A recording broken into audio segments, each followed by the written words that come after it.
In the previous video, we've introduced some basic concepts and created a basic site layout where we positioned all the elements.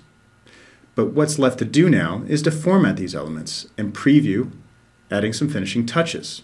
And then we'll publish and apply the site layout to our existing site. Let's format our navigation now. To create the main navigation's design, I'll first select the first level navigation, and here we get two context-sensitive tabs as we've seen before.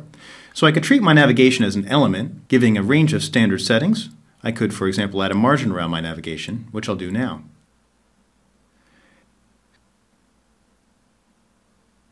But the other way that I could actually fine-tune a navigation and set specific behaviors is by going into the Navigation Formatting tab. For a start, I have a library of different customizable looks, so I have the option to choose one that resembles what I'd like. Now, these colors are close to what I'd actually like, but I want a beige color for my active state as distinguished from my hover state, and I also want to fine-tune my colors. What I've actually done in advance, and which I'll show in detail in the next video in this series, is that I've created my own color scheme by choosing colors from the header image up here. And what I could do then is to select the navigation and create a new navigation as a copy. And hereby, I can now give the navigation a name, and there are a myriad of other different settings which I can adjust. The first tab relates to my navigation as a whole. I could change the background from the template's navy blue, here with my own navy blue color, for example. Then I have tabs for the normal, hover, and active states. An example of what we could do here is adjusting the color.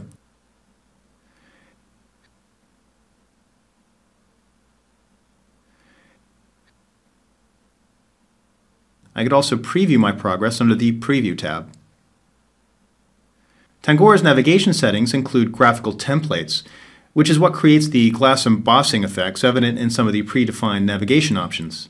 If I activate a graphical template, then I could adjust the effects here, and I'll see that the hover and active states automatically take the same as normal option, which of course I can overrule according to my needs. But when I turn the graphical template off, notice that I also have the chance to place my own image in the background of my navigation if I'd like to do that. This could be used for repeating patterns like underlines or what have you, as well as for icons if you needed to do that. There are also options to adjust text and padding. Padding under the Navigation tab is for my navigation as a whole, and here too the settings under Normal will carry through to the hover and active states. The Advanced tab gives me the ability to make some HTML tweaks and add my own custom CSS styles, where we've already written the basic CSS structure to make it easy to adjust for those instances where advanced settings come into play. Then I have a tab called Submenus. Let me go ahead and give you a demonstration where we'll create a hover menu. First, I'll just hit OK and come out of my navigation settings for a sec, and then I'll insert a navigation within my first level navigation. It automatically declares itself as second level navigation. Note here too that it's perfectly legal to repeat navigation and easy to set up. Now, I'll select my main navigation and go to the Navigation Formattings tab and then hit Edit. Under the Submenus page, I'll see that I could select Render Page Tree and CSS Hover Menu.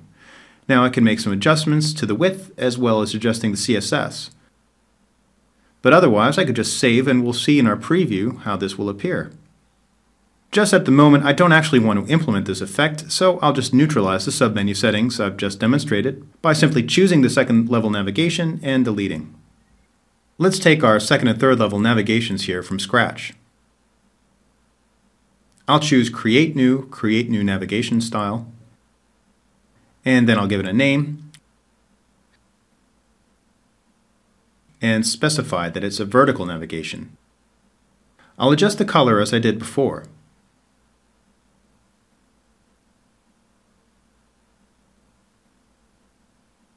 Now I also want my navigation's levels to be evident by how far they are offset, and I could use the padding settings here to achieve that effect.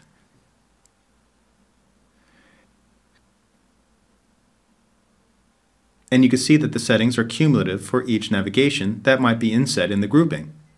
But I could also take a hold of my third level navigation as a merge field element and add margin and padding to the element as a whole, which can be an easy way to achieve a similar effect. Right now, I've blended these approaches in my demonstration. We've seen that we could adjust both margin and padding to merge field elements, and we could also adjust the padding of columns. Now, for example, I'll add a little padding in each column. When I try to select a column that has an element that fills out the space, you'll see that a little icon appears, which I could click on to choose the underlying column.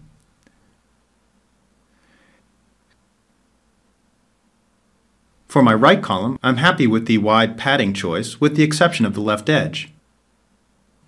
To adjust the padding a bit, I'll need to go into User Defined, and then as you can see, we can adjust any edge we'd like with the starting point of 30 pixels, which is what the wide padding setting gives us.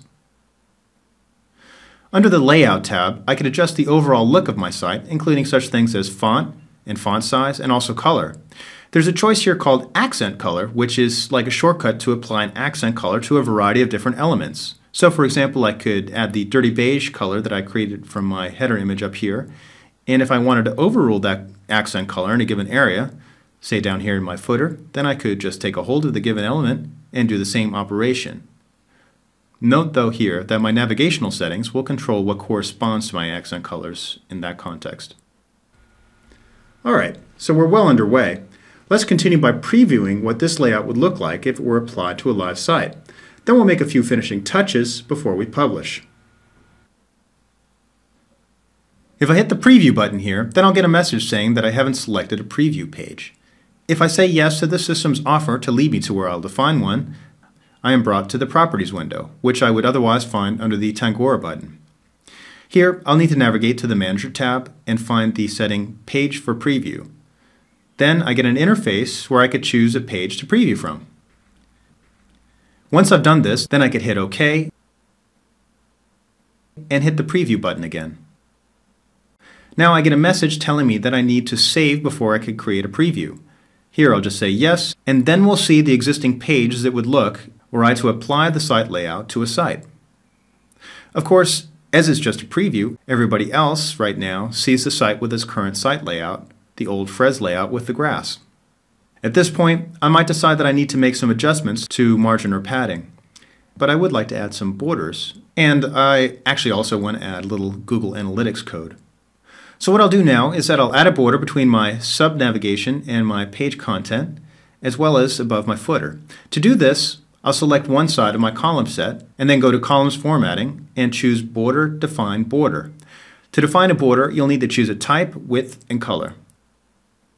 I could add a border for each side of my merge field, and if I define my top border, then I could choose Use Same Values for fields below as a shortcut for setting this to the other sides. Then I might deselect some sides if I only wanted a border on a few sides. To do this, just choosing None for type is enough. I don't have to touch the width or color.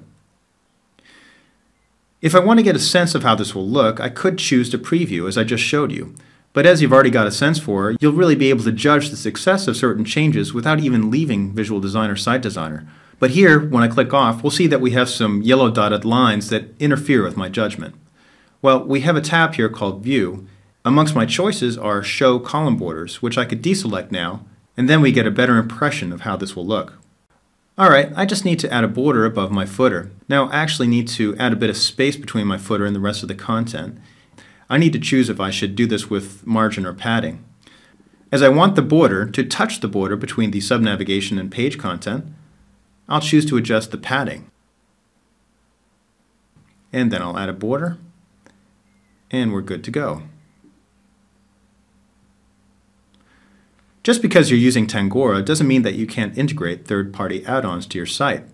For example, you might want to add special effects like animations or font replacement. Tangora, for example, has extensive built-in statistics, but you might also want to complement them with Google's free statistics called Google Analytics. So let's do it. I'll just go into my Page tab here, and then we can see we have a Content and Head area. So I'll just copy the code and paste it in here and hit OK, and then I'm done. So now I'm ready to publish my site layout and apply it to our existing site in progress. The way you publish a site is by hitting the Publish button up here.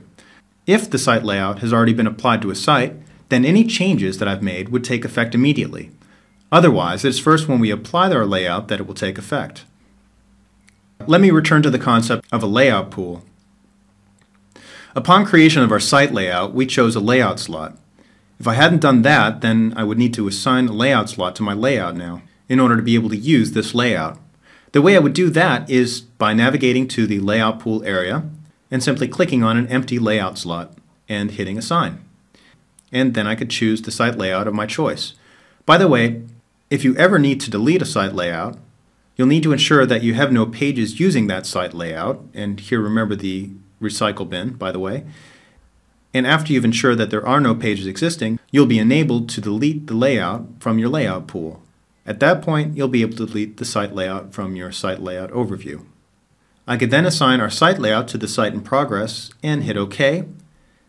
And the site layout then is applied to every page in the solution where a default hasn't been overruled manually under the page's properties. And here's our finished product. So we've just built an entire site layout from scratch and applied it to a running site, just like changing clothes. And we've also looked at ourselves in the mirror, so to speak, with our preview function before we stepped out and strutted our stuff.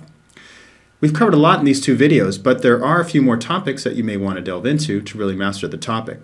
I've just shown you how to create or modify site layout using Visual Designer. Table Designer is another tool which can create site layouts, which we haven't covered here. So in order to make changes to a Table Designer layout, you'll need to learn that interface. But if that were the case, why not take the opportunity to simply recreate your table design layout in Visual Designer?